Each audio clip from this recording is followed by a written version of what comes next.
Hey, it's another week, another recipe. Come join me for a 1922 fruitcake that is absolutely cloud-like.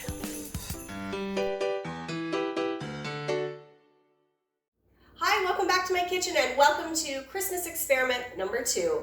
Today we are going to talk fruitcake. Not my favorite subject, but we're going to talk it anyways and we're going to try it out. My name is Courtney Morris. Welcome to my kitchen. If you're new here, thank you for joining me. And if you're coming back for more awesome content, thank you so much for your support. I really do appreciate it. So in researching Christmas recipe ideas to experiment with, fruitcake came up a lot.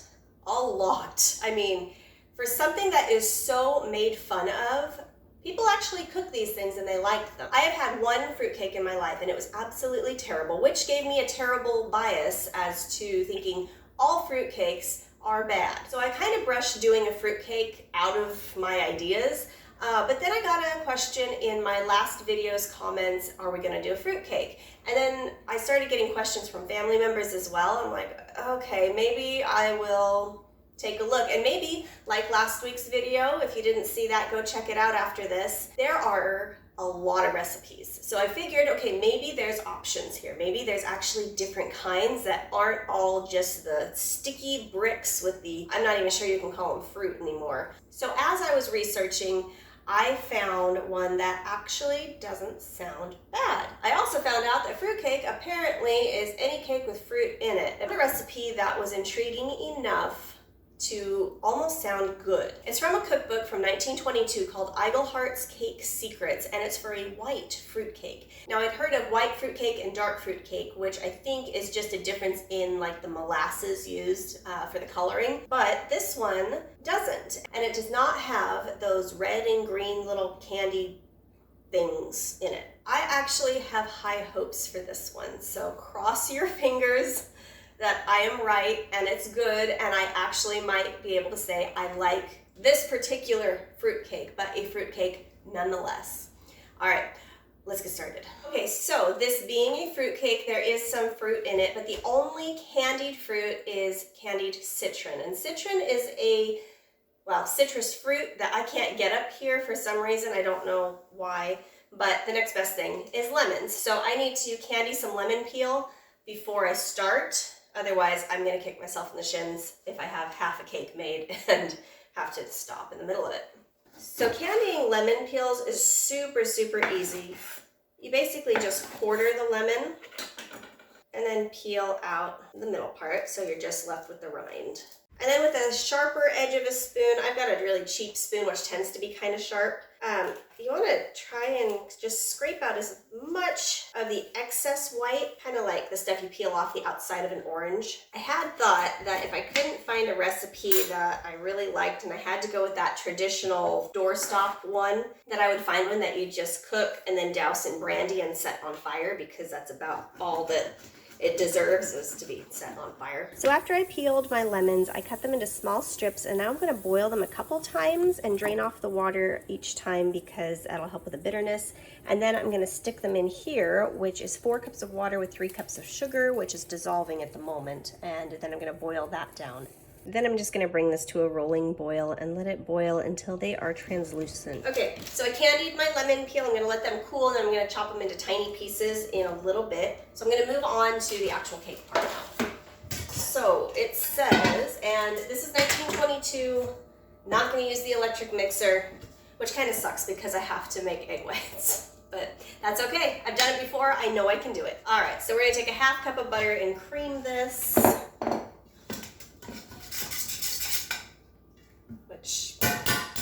For once, though, I did not melt my butter beforehand. Okay, we're just gonna leave that. Okay, and then add sugar gradually, which is a 1 cupful of sugar. So I guess I'll add it in a little bit at a time. I'm not sure that's what they meant. I mean, it's mixed, but whatever, it'll do. Now I need to sift the flour and add the baking powder, salt, and sift again 3 times. So I'm going to get my flour. I need 1 3/4 cup. And yes, I'm kind of an eyeballer. A teaspoon of baking powder and a 1/4 teaspoon salt. It's gonna have me sift it all together. It says to sift 3 times. I'm gonna need another bowl. I am making a mess, like usual. So now we add flour slowly to the first mixture, beating hard. I would say hard, considering there's no liquid in this. All right, well, this is nice and crumbly. I'm assuming the egg whites are gonna be what adds the moisture content to this, because this is flour. Dry as a bone. It reminds me of really dry biscuit dough, like before you add the milk. So I did that, and I add the nuts and fruits previously prepared and floured.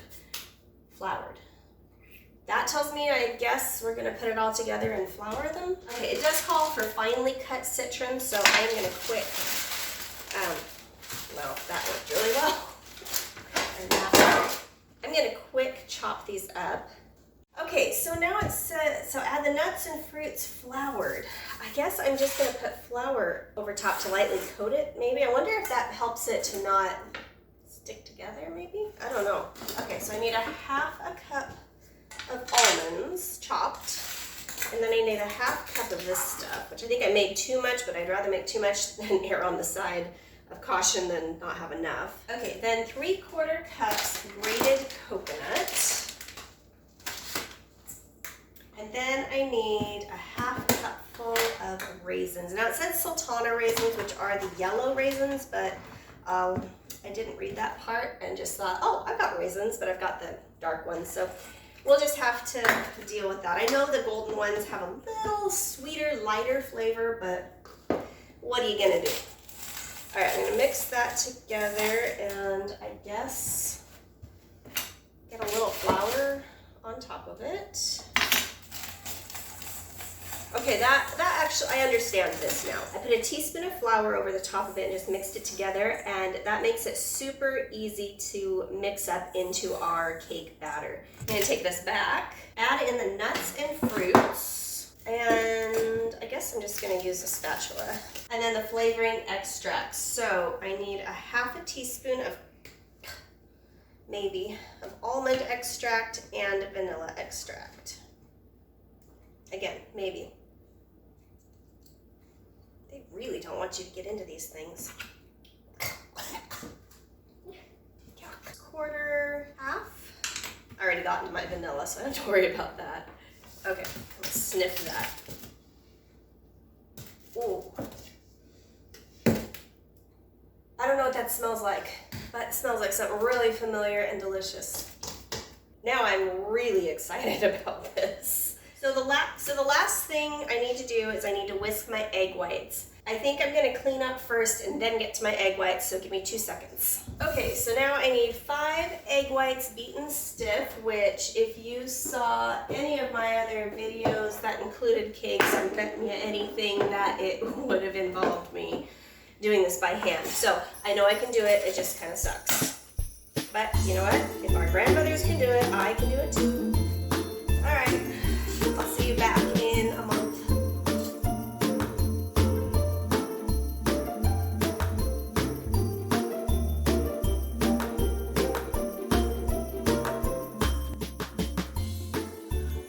I started going back to the gym, and yesterday was arm day. And beating eggs by hand after arm day is not recommended. Now, I've got it to nice peaks. They aren't going anywhere. And I'm going to put this in just like you do your angel food cake, which I'll put a card up at the top if you want to watch me try and do that one. I guess it's kind of turning into a batter. I would have thought there would have been milk in here. Am I missing anything here? Oh, there we go. Okay, it's soaking it up. Okay. Crisis averted. It is now a batter. That smells fantastic. Okay, so now it just says to bake in a tube pan, and in the picture it shows an angel food cake shape, but if you also saw my angel food cake recipe from a while back, you'll know that I don't have an angel food cake pan yet. So I'm just gonna use a bundt cake pan. This is a tube loaf pan because the tube in the middle, it works, and it'll be festive looking. All right, so it does not say to grease this, and it just says to bake in the tube loaf pan from 1 to 2 hours, which I'm gonna err on the side of maybe 45 minutes and then check it. It also, like all old recipes, assumes that you have one temperature on your stove. So I'm just gonna do 350 and call it good. Okay. All right, it is done. I am glad I only put it in for 45 minutes because any more than that would have been way too much. It smells so good. It smells like a macaroon almost. The outside of it has that almost caramelized stickiness to it, but not like a syrupy, gooey stickiness. It feels like when it cools down, it's gonna have that really nice light crunch to it, which I'm kind of excited for. All right, I'm gonna try.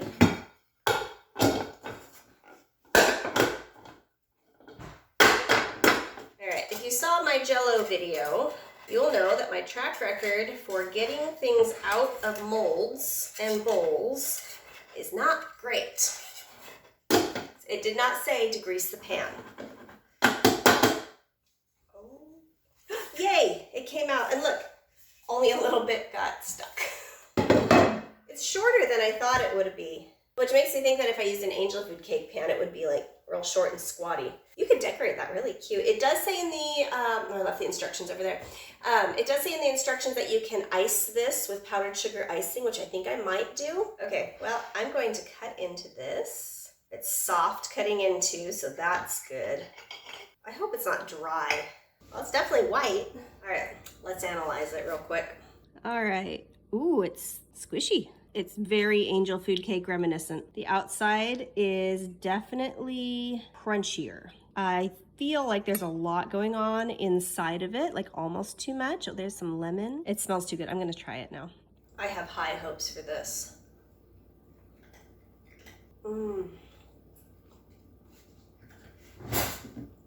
I may have to take back everything I said about fruitcake. Granted, this is not the normal fruitcake. Holy moly, this is good. This is incredible.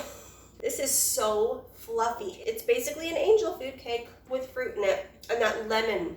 The coconut, which was such an overpowering aroma when we were mixing it, has settled into just a pleasant taste. Honestly, I don't know if I could do a powdered sugar frosting on it. I don't think it would add to it unless it was a lemon powdered sugar frosting.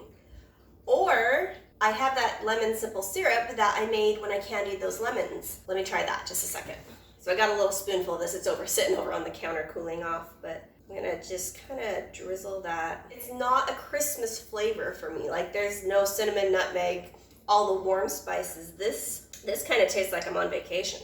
I would definitely use the yellow raisins. I feel like that flavor would suit it better. Okay, bottom line, if you're gonna make a fruitcake this year for someone you actually like, make this one. Make a little powdered sugar lemon frosting. It will be beautiful and a wonderful gift. If you don't like them, just make them the regular crap that could hold your door open. I hope you guys try this one. This one is a gem. If you've made it this far, thank you so much for watching and coming to enjoy this with me. I am so over the moon about this. Please subscribe, hit the like button, hit the little bell notification button. I upload every Monday with a new recipe that I find random places on the internet, and holy moly, the internet produced this time. I really can't stop smiling. I want to eat more of this. I am so grateful for all the support you have given me so far. Thank you so much for being here with me. If you want to check out any of my other 1920s, 30s recipes, there's a playlist up here. Otherwise, if you want to see everything else I've done thus far, there's one down here too. All right, I will see you next Monday with hopefully something that is just as good as this. Thanks for your support. I hope you have a wonderful week, and I will see you next time.